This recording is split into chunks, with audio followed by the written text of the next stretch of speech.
Hi, I'm Howard Snader. I'm a board-certified expert in criminal law here in the state of Arizona. Today I wanted to talk to you about extraditions. Now I get phone calls, usually 2-3 a week, from people that are asking me to, quote, fight their extradition. And we really need to start out with what does that mean. When you miss a court date or if you're charged with a case and a warrant issues, you need to surrender yourself to that court. Now, the prosecuting agency will ask that the warrant be entered into the state system or the national system or both. If it's a national system, an NCIC warrant, that means that you can be detained anywhere in the United States. If it's a state warrant, then if you're stopped within the state of Arizona on the ACIC hold, they can hold you anywhere in the state of Arizona, but not outside the state. But the bottom line is, once you are detained, if you're pulled over for a traffic stop and they get a hit for an outstanding warrant, the next question is it a state warrant or is it a national warrant? If they're going to further detain you, you're going to get taken into custody. If the warrant has a bond, you can post the bond and get out. And if the warrant does not have a bond, you're going to be stuck there until the extradition matter is resolved. If you post the bond, it doesn't mean that the warrant has gone away. All that means is you're allowed to get out of jail, and now you need to get down to the issuing state and say, hey, I'm here, let's resolve the open criminal case. Once you show up in the issuing state, the bond should be exonerated, or in many cases the bond just carries over, and that's just the bond to keep you out of custody pending the outcome of the criminal matter. But if there is no bond available and you are detained, now you're going to be down to two basic questions. Do you want to waive your right to fight the extradition, or do you want to put a hearing on? In my practice of more than 30 years, I've only put on a couple of evidentiary hearings regarding extradition warrants, partly because the burden of proof is so small. So I'm going to take these up in two different ways. Let's talk about waiving your right to an extradition. In our state, if you enter a change of plea and you're placed on probation, one of the conditions of your probation is you waive the right to fight any extradition.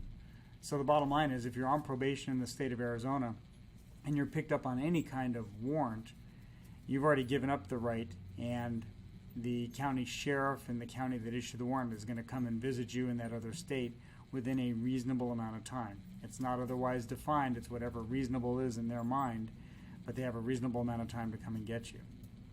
If it's a new criminal act where a warrant is issued, the same issue takes place. If you don't post the bond or there's no bond available, you can waive your right to extradition.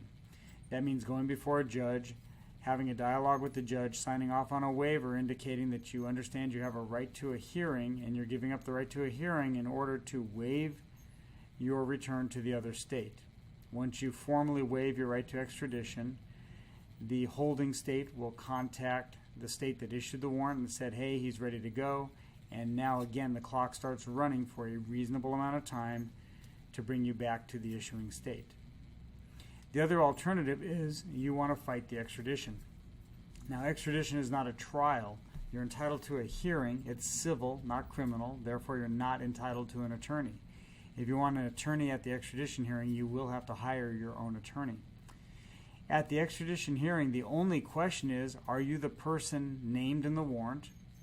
And does the warrant actually support the belief that you are the one that committed the crime? It's not proof beyond a reasonable doubt. It's not even a preponderance of the evidence.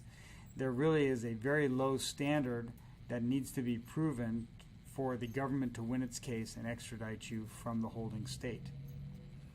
Now, once the court orders, you waive the extradition or the court orders you to be extradited, again, the issuing state has a reasonable amount of time to come and get you. If for any reason the state does not come and get you within a time frame that's set out, then the court can release you. Great, you think it's all done and gone, you're good to go, but no, the warrant's still going to be outstanding and you're subject to being rearrested. That warrant's going to remain in place until you appear before the issuing court at some point and say, I'm here to answer that warrant. So you're always being subject to being rearrested if you don't take care of it. That might happen a lot where you have an out-of-state warrant that is not extraditable. It's not a national warrant. It's a state warrant. So you're picked up in California for an Arizona matter, but the Arizona, maybe it's a city court, a little misdemeanor for criminal damage, and they just don't want to get you out of California. So California will release you. A few weeks later, you're picked up on another traffic stop, and the warrant's still active, and you go through the same process again. Where private counsel can really help is we can contact the out-of-state authorities.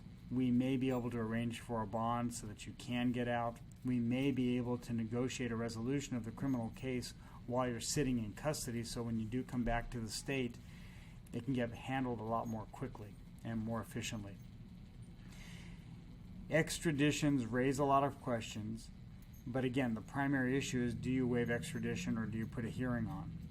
Waiving extradition is usually what I recommend because it speeds the process up. And the only reason I would ever want to put a hearing on is because we believe we can gain some evidence that will allow us to defend the case down the road. So on the couple of occasions where I've had hearings, it's actually representing people that are being held in Arizona pending extradition out of state. They've hired counsel out of state to handle the criminal matter there, but we put the evidentiary hearing on here in Arizona to force their investigators to come out to Arizona, to force their investigators to show their hand and what the evidence is. It gives them a leg up on the backside when they go back home. I've never won an extradition hearing because, again, the burden is really low. Is it the right person, and have they been accused with some basis of belief that they committed the crime? So you're putting the hearing on with the understanding you're likely going to lose. Even if you win the extradition hearing, it doesn't quash the warrant. That's still going to, it all it does is get you out of custody. You're still going to have to deal with the home state that issued it. Extraditions can be complicated, but again, the benefit of a private attorney is we can, on many occasions, negotiate a release pending your extradition.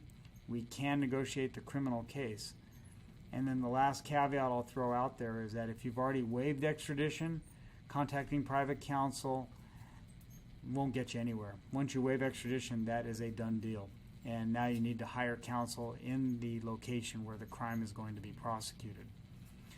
I hope this answered some of your questions, addressed some of your concerns about what is an extradition, how the process works. The bottom line is you're not entitled to an attorney. You do have to hire somebody. The bottom line is the warrant's going to remain outstanding until you appear before the court that issued it. And the only question is how long you're going to remain in custody pending your surrender to the court, either voluntarily or involuntarily, to address the criminal matter. If you have any other questions, please give me a call at 602-899-2321. I'll be happy to provide any other information that I can. So good luck, and I'll see you next time.